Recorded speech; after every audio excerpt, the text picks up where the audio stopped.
Hi, I'm Ernie Zor, and I'm the voice of the Puritas Springs Software Frequently Asked Questions series. In this video, I'm going to go over two common questions I receive. First, a question about how to mail merge when you've got a lot of interested parties that you need to send mail to. And second, I'm going to discuss an error that occurs when you're not careful about how you do your data entry.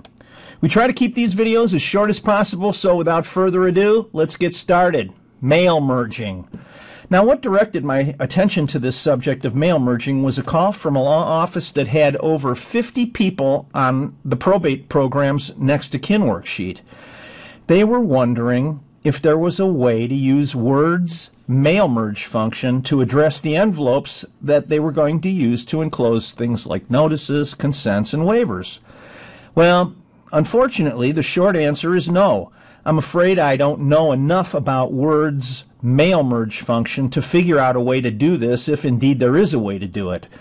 Therefore, if there's a viewer out there that knows a better way to do this than the one I'm about to describe, please let us know. You can reach me at the telephone number or email address listed at the Puritas Springs software website, which is www.puritas-springs.com. Okay, with that introduction, let me show you a way I thought of where we can accomplish a poor man's mail merge. And while it may not be what the law office in question had in mind, it's undoubtedly better than typing 50-plus names and addresses on envelopes. Here goes. I've got Basic Ohio Probate Forms version 8 on my screen, and I've opened a file, the test BP8 file, that has the kin worksheet already filled out. And I'm going to bring the kin worksheet up here. Just press the button, and there it is. Now, let's take a peek here, and don't be confused by the worksheet contents. We use this for test purposes, and the first 10 slots are conventionally completed the way you might if you were doing a probate, but kin 11 through 40 are the really only placeholders, because it looks to me like whoever created the test file got tired of inventing names and addresses, so they just stopped at 10, which is okay. Not to worry, it won't make any difference in our demonstration. Now, what I want to do is, I just wanted you to see that, but what I have to do right now is close the kin worksheet, and to start this mail merge process, I'm going to click on the File menu, and then select Print Worksheets, and then select Kin Worksheet. And for those of you that already know the way our programs work, they don't really print forms. Instead, what they do something better, actually. They send everything to your word processor so you can review before printing. And of course, while it's in your word processor, it's just another word processing document. So you can do all sorts of editing and formatting. In fact, anything that your word processor is capable of, you can do. You make PDF files, attach to emails, all kinds of stuff. In this instance, I won't be doing anything tricky in Word, which is what is up on the screen. You see, when I selected to print, that's what happened. I'm going to clean things up here. I'm going to get rid of this navigation window so it'll be even bigger. And what I'm going to do is highlight the first name and address. Then I can go to Mailings, click there, Envelopes. You see that our first person, Heather McCartney, is already in there. If I wanted a return address, I could put that in. That's a global. You never have to. You only put that in one time if you want it. But as long as I have an envelope in there, I can hit on the print button, and I just printed one. I want to print another one. Okay, there's the second one. It's already on Mailings. Envelopes is already set up. All I really do is hit the print button. And what I'm doing now is, as long as I have my envelope feeder, my feeder set up with the envelopes, you could rifle through, geez, I don't know, 40 envelopes probably in less than 5 minutes. I imagine I can do 7 or 10 addresses in a minute. So that's not bad. That's all I have to say about that. Just want to show you how simple it is. No complicated merging or whatever. You just, go. All right, let's move on to the next thing. that was the STR, the error message I mentioned, and I call it string to float. It looks like STR and then the number 2 and then the word float. But we call it string to float for short, even though it's longer.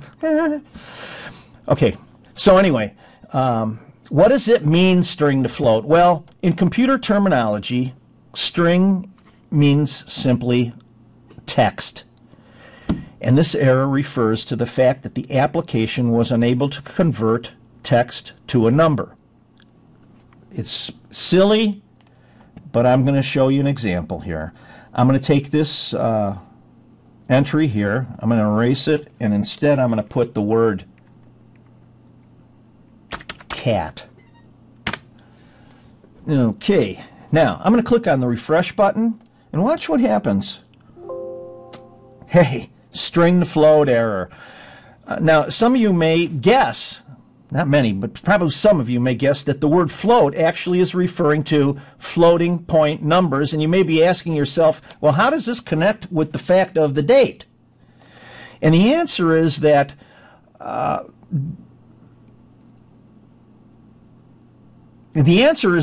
I had to think for a minute what the answer was. The answer was that computers stores dates like numbers, and if it can't convert the text here to a number, you're going to get that error message. Well, you know what the easy fix is, and by the way, and this is, I was going to mention this a little later, but I'll mention it right now. If there's nothing, you see how there's a reminder there? We call it a ghost prompt. And if you put that ghost prompt in there, or not, it's already in there, but if you observe that, you'll never go wrong. So we can type 09/10/1968. Now I click on the refresh button, no error. So sometimes you think computers are smart, but actually they're stupid from the standpoint that if it's set up to do a certain thing, it really doesn't know how to do anything else. And so any human would know that that's a date. Well, the computer's set up only to read slashes, so it doesn't know what this is, and that's all it really took for me to watch. I can create that error right there just by changing the... Okay, I'm demonstrating how stupid a computer can be. Anyway, there's 4 things that I wanted to tell you about the error. The ghost prompts, I already mentioned that. Oh, this is a good one. When the error occurs, it's almost always somewhere on the last page you just worked on. Now, in my experience, the error is almost always located on the general information worksheet, and it's always one of these dates right here. I'll correct this again. So how do I know if I have it corrected? I just click on the refresh button. Now you see when it's done refreshing, no error. And I will also tell you, and this is a lot of times the reason that we get the call in the first place, is that the error will occur every time you do a calculation, every time you refresh, every time you switch to a new page in the probate. So it will nag the heck out of you like a child that wants a new toy. So you got to fix it, and like I said, it's not only easy to fix, but it's usually very easy to find because it's the last thing you worked on. Okay, time's up. Let me conclude by reminding you that if you know a better way to accomplish a mail merge, don't be shy. Let me know, and then I'll let everyone else know. Also, if you'd like me to do a video on a particular topic that you are interested in, again, let me know. Email me at ernie@puritas-springs.com. As always, I had a lot of fun making this video, and I'm especially thankful that you took the time to watch. So, thank you for that, and until next time, be safe, stay healthy and happy, and I wish you all the best. Take care.